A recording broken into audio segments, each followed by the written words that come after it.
Привет всем на канале Ирен Адлер. Пролетел очередной месяц и наступает время следующей распаковки. В этот раз украшений будет много, но я не буду затягивать время, постараюсь побыстрее вам все показать и давайте начинать.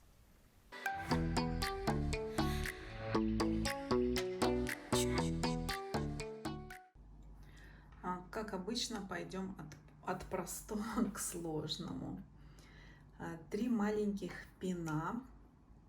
Это вот такие вот брошечки, у которых такой вот штырек, иголочка, и которые защелкиваются с помощью вот такой крышки. Лошадка, божья коровка с эмалью. Возможно, это какие-то китайские пины, не знаю, но просто они мне понравились. А этот пин, вот такая маленькая панда, совсем крошечная, это пин американского бренда Ballourec-D. Вот здесь вот есть маркировка. Мне уже когда-то такие попадались. Это американский бренд, который делал значки для армии, такие вот патриотические значки. Потом у них много всяких вот животных бывает. В общем, там вот такие вот симпатичные маленькие пины. Чем вот такие пины хороши? Это тем, что они легко комбинируются с чем-то другим. Из них можно делать из самих композиций и добавлять к другим брошкам. Дальше несколько пар клипсов будут. Вот такие простые. Честно говоря, мне показалось, что на них есть маркировка. Ну, иногда зрение меня подводит. Маркировки тут нет никакой. Но качество у них хорошее. Жемчуг вот этот искусственный нигде не поврежден. Краска с него не сошла. И золотое покрытие тоже очень хорошее.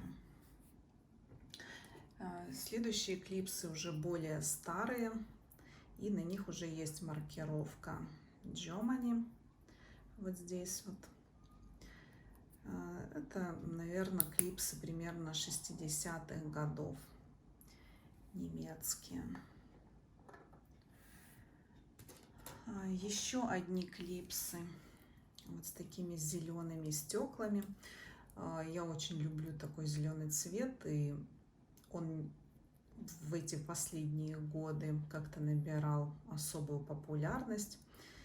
Здесь серьги на винтах или клипсы на винтах, не знаю, как лучше сказать. В общем-то, их, конечно, можно носить без дырочки в ухе.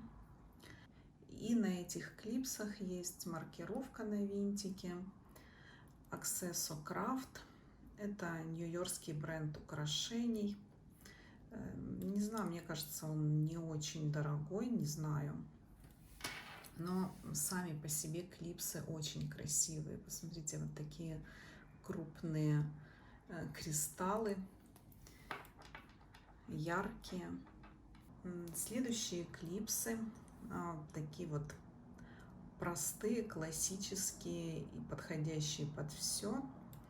Я такие украшения всегда покупаю, даже если они не маркированы. Но на этих есть маркировка Nina Ricci. То есть это клипсы брендовые. И видите, у них даже есть подушечка такая силиконовая. Наверное, они не сильно давят на ухо. Я их не примеряла на себя, но предполагаю просто.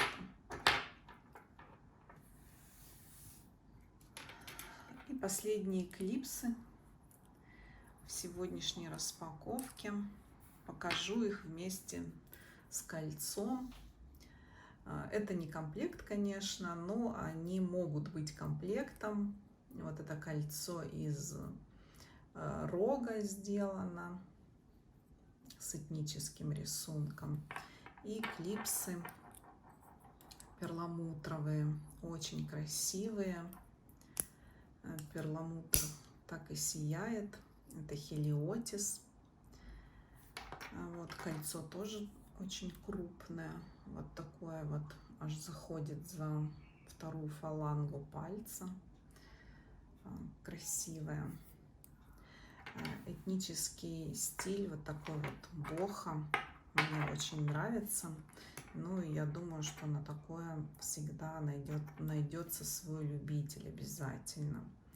Но комплект, не знаю почему, но я его объединила вот в такой комплект. Мне нравится называть это комплектом. А может быть, так просто удобнее вам показывать.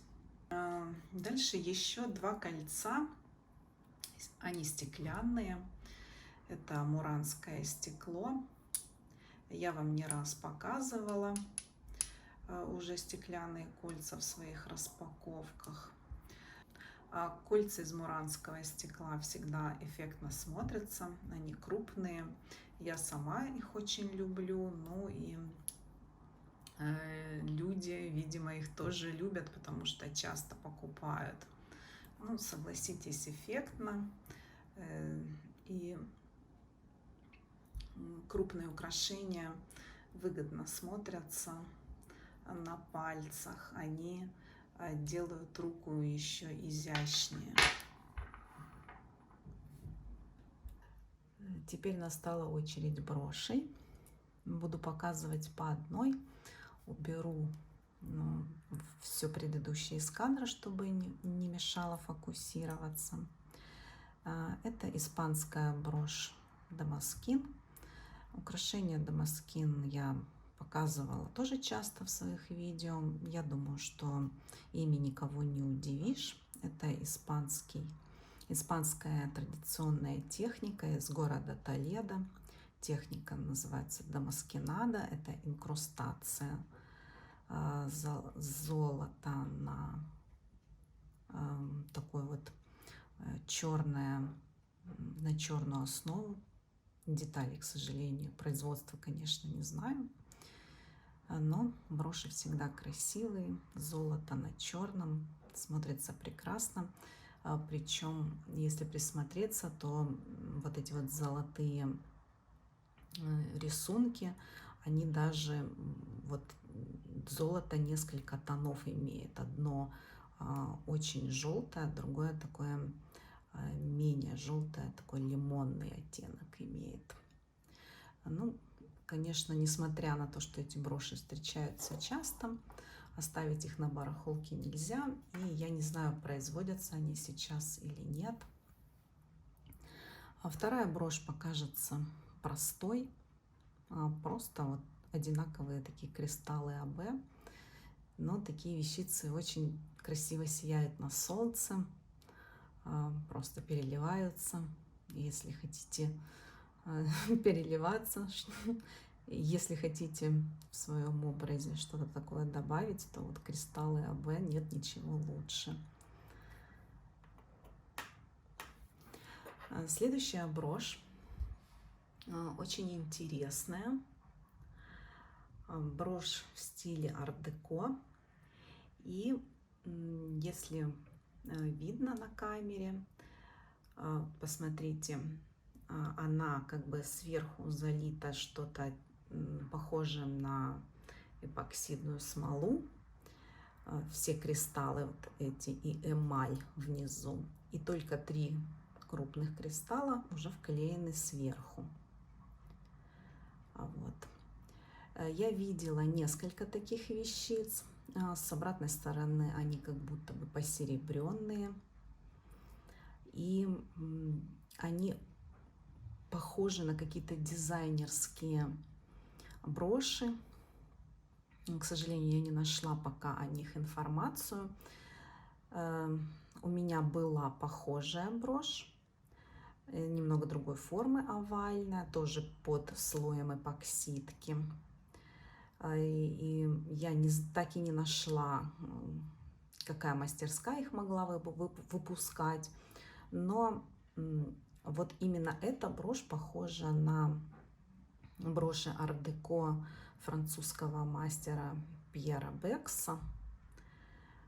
Хотя я не замечала, что у него броши вот залиты сверху слоем смолы. Мне кажется, что нет. Но у него броши были тоже в стиле арт-деко. Их ни с чем не перепутаешь. Они часто были маркированы. Здесь маркировки никакой нет. Мастерская Пьера Бекса работала примерно с 60-х по 80-е годы прошлого века. Вот. И все его изделия очень аутентичные, очень интересны. Вообще дизайн арт-деко и арт-нуво, они всегда привлекают внимание. Всегда они смотрятся как-то, как будто это просто произведение искусства. А следующая брошь очень интересная. Смотрите, какая она объемная. Это не только брошь, но и кулон. Здесь есть подвеска такая вот для цепочки. Она напоминает какой-то герб. Мне сначала показалось, что это локет, что он открывается, но нет, он пустой внутри.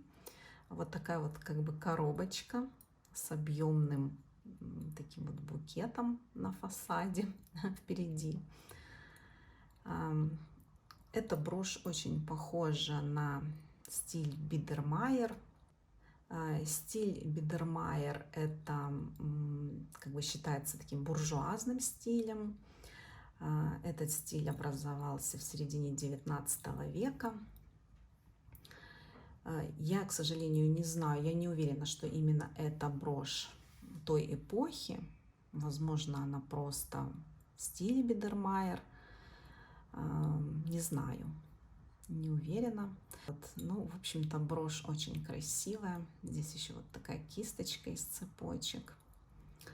Никаких утрат нет. Ну, разве что, может быть, вот здесь вот немного краска потертая. Но, тем не менее, шикарная вещица. Еще одна шикарная брошь с рубиновыми кристаллами.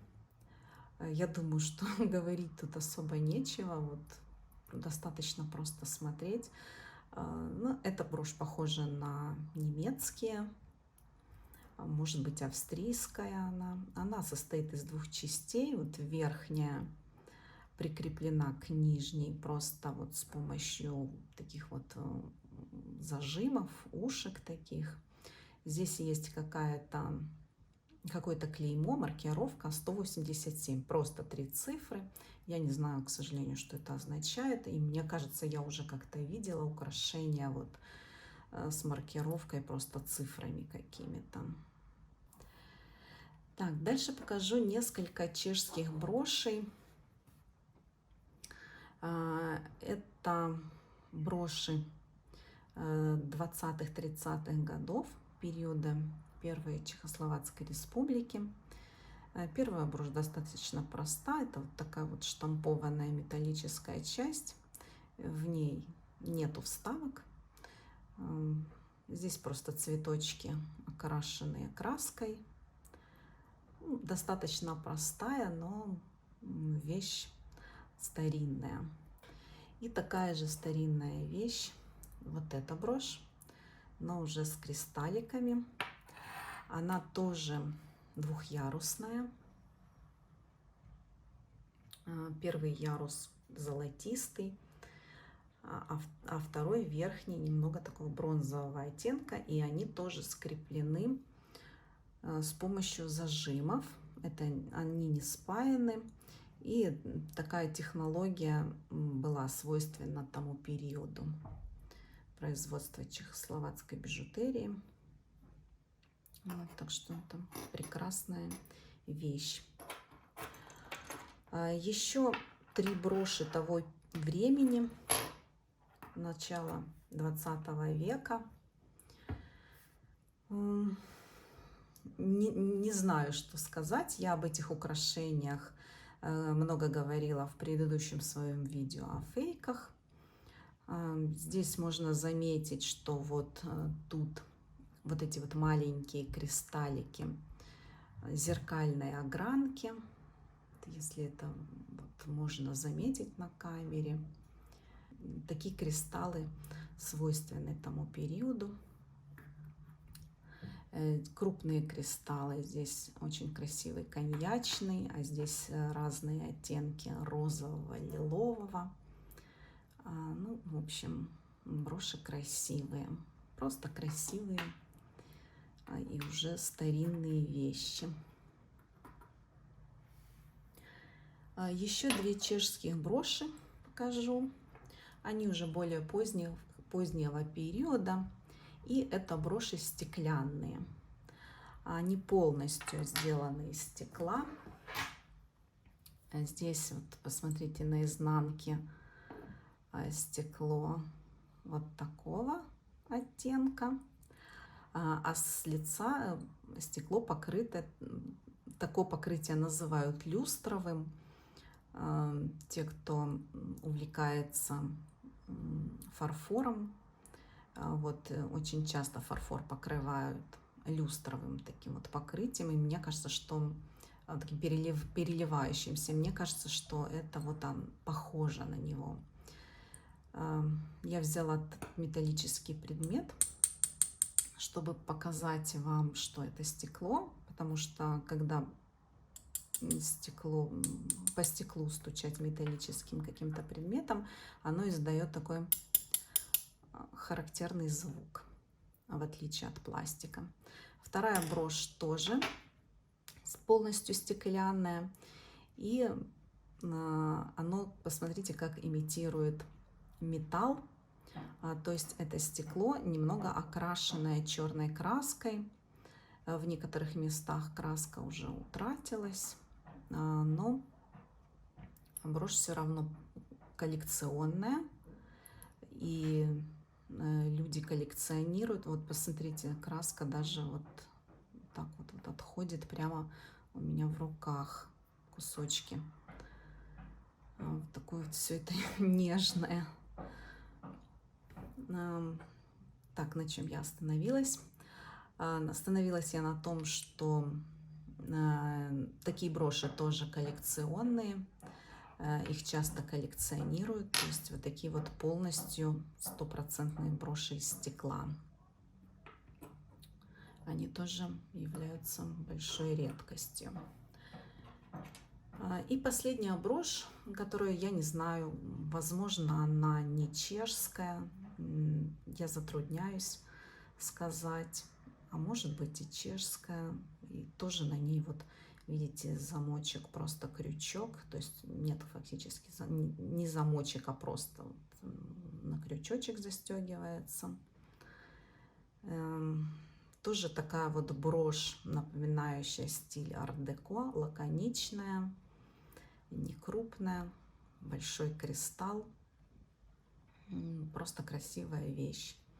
Я бы подумала, что она тоже примерно 40-х годов, наверное, возможно. И последнее украшение на сегодня я хочу вам показать. Это две тоже очень старые вещицы. Это брошь виноградик. Здесь тоже стеклянные бусины. И вот такой дизайн виноградик встречается очень часто в чешских украшениях. Из разных бусин эти виноградики делали. Я нашла вообще в таком ужасном состоянии эту брошь, поэтому сразу ее почистила. На ней была уже просто такая вот махровая патина. Ну и как вы видите, вот эти вот части, с которых черная патина это сошла, они все равно, конечно, уже утратили золотое покрытие. Но эта брошь очень большая редкость, и встретить ее, ну, я считаю, что это большая удача. Вот эти виноградики, они прекрасны, несмотря на то, что состояние у нее было не очень. Вот. И вторая вещица – это бусы. Бусы – это эти классический дизайн чешских украшений эпохи арт-деко. Здесь, как вы видите, 3 варианта разных бусин. Это черные, стеклянные, потом сатиновое стекло и бусина металлическая. Такая она внутри полая, ажурная такая вязь. Эти бусы без замка, как вы видите, замок утерян. И их я тоже нашла уже в таком печальном состоянии. Они были перепутаны.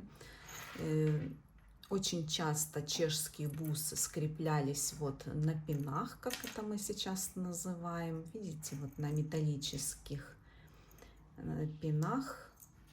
Они были в неправильной последовательности скреплены. Я их скрепила правильно.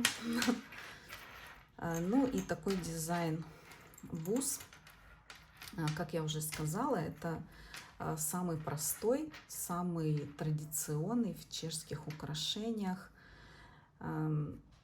Чешские бусы и колье обычно не слишком такие вот напыщенные, в них не существует там много каких-то подвесок, ярусов.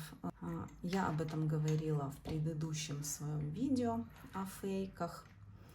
В общем-то, чешская бижутерия, она никогда не была слишком вычурной и безвкусной, какими часто можно встретить фейковые изделия. И вот это вот как раз пример вот таких вот бус. В общем-то, им уже 100 лет. Я, конечно же, сюда сделаю обязательно какой-то замочек, прикреплю. Ну и вот так вот они и останутся в таком виде.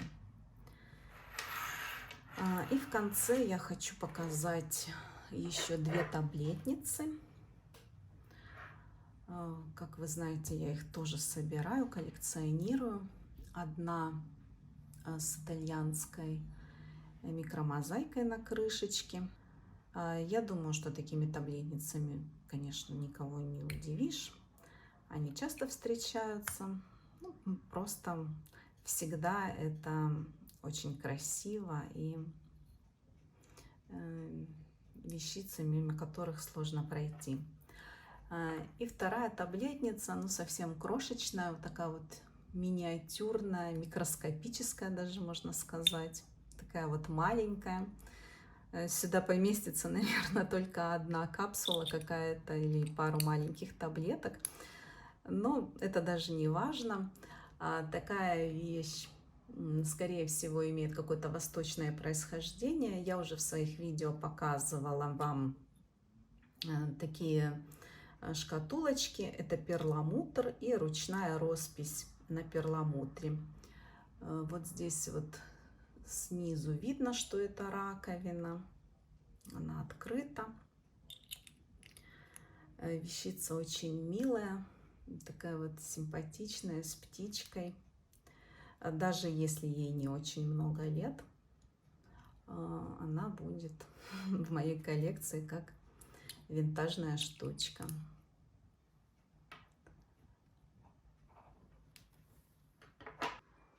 Покажу украшения все вместе, чтобы убедиться, что я ничего не пропустила. Покрупнее их сниму. Ну, а вы пишите в комментариях, если вам известна какая-то информация, которая здесь не прозвучала. Я думаю, все будут рады ее прочитать, особенно я. На сегодня это все. Всем пока. До встречи в следующем видео.